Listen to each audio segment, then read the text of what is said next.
Mengawali informasi yang pertama pemirsa, proses pencoklitan di KPU Kota Prabu Mulih telah mencapai 100%.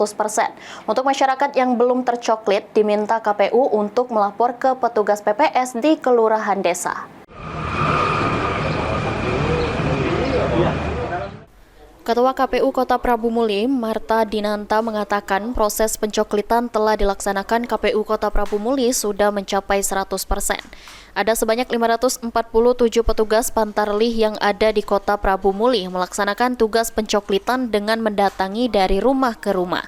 547 petugas Pantarlih ini dibagi untuk 280 TPS dari 37 kelurahan desa yang ada di Kota Prabu Mulih. Bagi masyarakat yang belum tercoklit diminta untuk melapor ke petugas PPS di Kelurahan Desa. Diketahui pencocokan dan penelitian data pemilih oleh petugas Pantarlih ini dilakukan dimulai dari tanggal 24 Juni sampai 24 Juli 2024.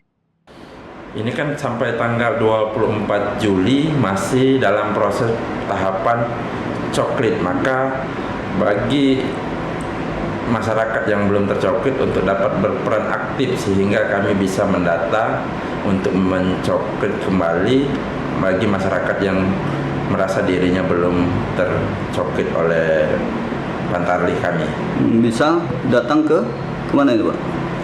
Menghubungi para PPS untuk Pantarlih, nanti kami kan akan tetap melakukan proses cek di lapangan terkait dengan ini. Pantarlih kami tetap akan bergerak sesuai dengan sampai tanggal 24 Juli 2024. Anggi Perkasa, PAL TV.